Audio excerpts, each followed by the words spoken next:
Hello everyone, welcome to my channel English with Alka. मुझे जाना है, आई हैव टू गो, है ना। मैं जाना चाहता हूँ, आई वॉन्ट टू गो। मुझे जाना चाहिए, आई शुड गो। मैं जा सका, आई कुड गो। मैं जाना चाहती हूँ, आई वॉन्ट टू गो हो गया। मुझे जा सकी, आई कुड गो हुआ। मुझे जाना चाहिए, आई शुड गो। मैं जाऊँगी, आई विल गो। मैं जा सकती हूँ, आई कैन गो। पर इस जाने में भी अगर हमको कभी ऐसा लगता है कि नहीं, हमारी आवश्यकता ही है उस जगह को छोड़ के जाने की, या हमारा जाना जरूरी है, हमारे को जाने की ज़रूरत है, मतलब कुछ रिक्वायरमेंट है हमारे जाने की, उस जगह पर हम have to, should, can, could ये यूज़ न करते हुए हम लगाते हैं need to. I need to go जब हमारी जाने की आवश्यकता है। जैसे घर में कुछ आवश्यकता है, किसी को कोई दवाई बुलवानी है, किसी को डॉक्टर को दिखाना है, या किसी को स्कूल छोड़ने जाना है, कुछ भी ऐसा कोई काम आ जाता है, तब हमारे पास कॉल आता है, तो हम उस कंडीशन में बोलते हैं आई नीड टू गो, मुझे जाने की ज़रूरत है। नीड टू मीन्स कोई सा भी काम करने की आवश्यकता है, करने की आवश्यकता है, कार्य करने की आवश्यकता है। तो मुझे जाना है तो आई हैव टू गो। पर अगर आवश्यकता है जाने की, इस कंडीशन में हम बोलते हैं I need to go. Time, समय ज़्यादा हो गया है ना, समय ज़्यादा हो गया है, रात ज़्यादा हो गई है। इट्स टू लेट, यानी समय ज़्यादा हो गया है। कई बार बोलते हैं ना हम रात को बैठे बैठे, समय ज़्यादा हो गया है, इट्स टू लेट। अब मुझे जाने की आवश्यकता है, मुझे जाने की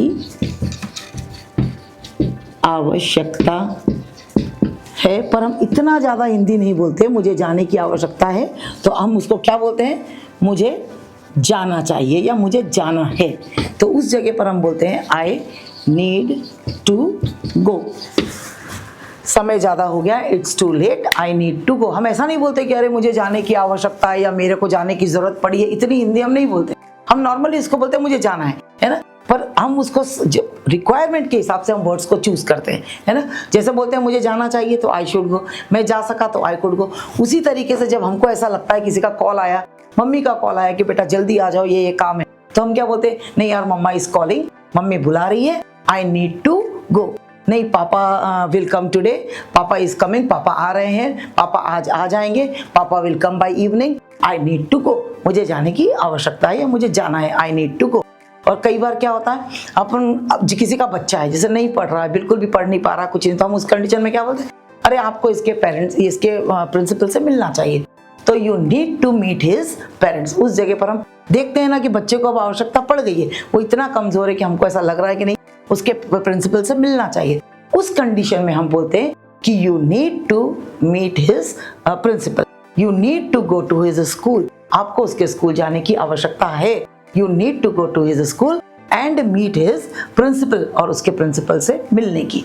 तो यू नीड टू, अब कोई कमजोर है बहुत, हम क्या बोलते हैं कि आपको कुछ एक्स्ट्रा मेडिसिन, एक्स्ट्रा सप्लीमेंट्स लेने की जरूरत है, एक्स्ट्रा विटामिन लेने की जरूरत है। तो उस कंडीशन में हम उसको क्या बोलेंगे, नहीं यू आर टू वीक, या फिर आप दिख रहे हो बहुत कमजोर, तो you are looking too weak, आप बहुत कमजोर दिख रहे हो, you are looking too weak. ये जो टू और वेरी है ना, ये एक ही चीज है, पर जहां डबल ओ लगा देते हैं तो इसका मतलब हो जाता है वेरी। ये जो है ना, ये टू और ये वेरी, ये एक ही चीज है ना, पर वहां पे डबल ओ लगना चाहिए, तो टू मतलब वेरी, ये दोनों एक ही चीज है। तो आप ये बस इतना ध्यान रखें कि डबल ओ लगाना है, कहाँ पे, उस जगह नहीं लगाना। I am going to school, you need to go to Ram school, you need to talk to his principal, you need to meet his principal. तो यहाँ पे आपको डबल ओ नहीं लगाना। जहाँ पे आपको सिर्फ, जैसे बोलते हैं ना, पर वो बहुत कमजोर है, he is too weak, he need to take some extra supplements. आप बहुत लेजी दिख रहे हो, you are looking very lazy, आप बहुत लेजी दिख रहे हो, you are looking very lazy, you need to go, या यू नीड सम वर्कआउट, या you need to do some exercise. Thank you.